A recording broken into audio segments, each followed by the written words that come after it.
Welcome to another edition of IMO Sports with Pedro Justice. Well, Danny Jacobs did not do anything that I was saying he needed to do. He needed to get off to a fast start, and guess what he did? He did not get off to a fast start. I said he needed to control the fight and win the rounds decisively, and guess what he did? He did not win the rounds decisively. Danny Jacobs gave away the first half of the fight, and there you have it. I was disappointed in his effort as far as his fighting style. There's no reason why he should be fighting southpaw. When he was in the orthodox style, it was a better fight for him. It was a better fight for the fans, and it was more competitive. That's all we wanted to see, is two fighters coming in here and competing. When Danny Jacobs was in the southpaw style, it just looked like he was slapping. It looked like amateurish.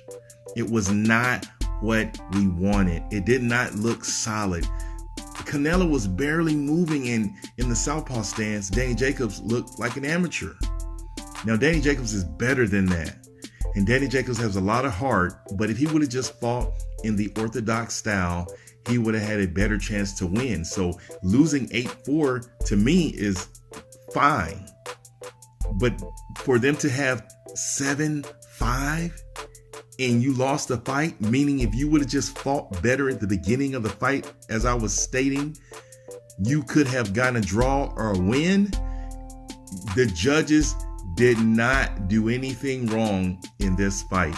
The judges were there fair and square, and Danny Jacobs just came up short. Canelo Alvarez is the better fighter.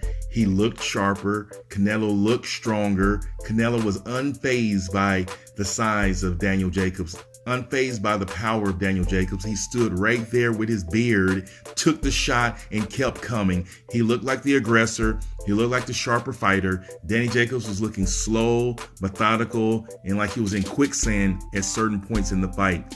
And he did not bring it like I wanted him to bring it, so that it was a better fight for everyone.